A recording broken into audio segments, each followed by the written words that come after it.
In nomine Patris et Filii et Spiritus Sancti. Amen. Magandang umaga sa ating lahat sa mampanig ng buong mundo. Mga nakikinig ngayon at nanonood.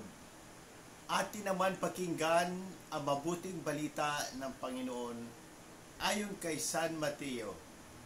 Glory to you, Lord Jesus Christ.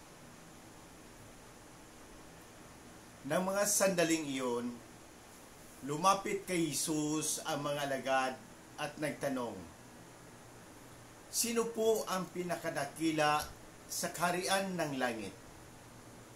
Tinawag ni Jesus ang isang bata.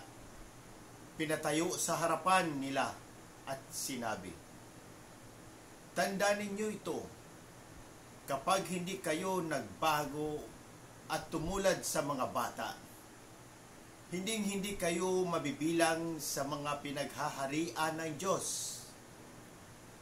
Ang sinumang nagpapakababa na gaya ng batang ito ay siyang pinakadakila sa mga pinaghaharian ng Diyos. Ang sinumang tumanggap sa isang batang ganito dahil sa akin ay ako ang tinatanggap. Ingatan ninyo na huwag hamakin ang isa sa maliit na ito. Sinasabi ko sa inyo, sa langit, ang kanilang mga anghel ay laging nasa harapan ng aking Ama. Ano sa akala ninyo ang gagawin ng isang taong may 100 tupa kung maligaw ang isa sa mga iyon? Hindi kaya niya iiwan ang 99 na nanginginain sa kaburulan upang hanapin ang naligaw? Sinasabi ko sa inyo, kapag nasumpungan niya ito, higit niyang kinagagalak ang isang ito kaysa 99 na hindi naligaw. Gayon din naman, hindi kalooban ng iyong Amang nasa langit na mapahamak ang isa sa maliit na ito. Ang mabuting balita ng Panginoon. Praise to you, Lord Jesus Christ.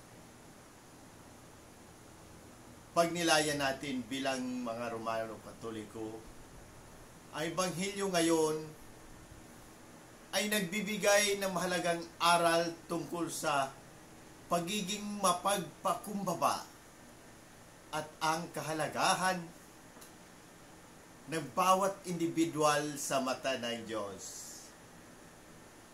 Noong tanungin ng mga alagad si Jesus kung sino ang pinakadakila sa kaharian ng langit, tumugon si Jesus sa isang paraan na tila salungat sa mga inaasahan nila. Hindi ito tungkol sa kapangyarihan o posisyon, kundi sa pagiging tulad ng isang bata. Mapagpakumbaba, may tiwala at walang pag-alilangan sa pagsunod sa Diyos. Bilang mga Romano Katoliko, tinuturoan tayo ng Ebanghelyo na isabuhay ang mga katangian ng isang bata sa ating pananampalataya.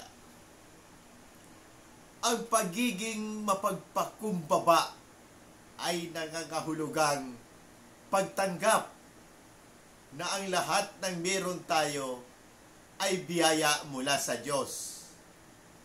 At wala tayong dapat ipagmalaki.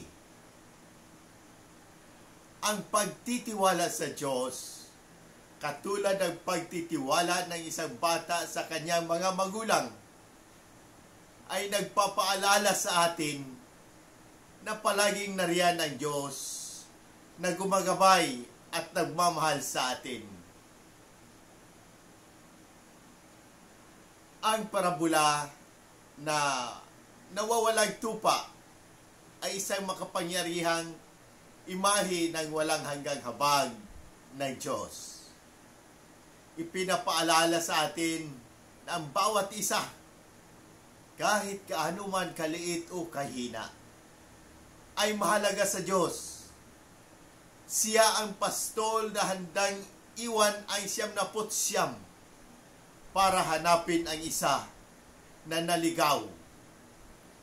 Ipinapakita nito ang walang sawa niyang paghahanap sa mga naliligaw at ang kanyang kagalakan sa pagbabalik loob ng isang kaluluwa. Bilang mga mananampalataya, inaanyayahan tayong maging instrumento ng pagmamahal at awa ng Diyos sa mundo.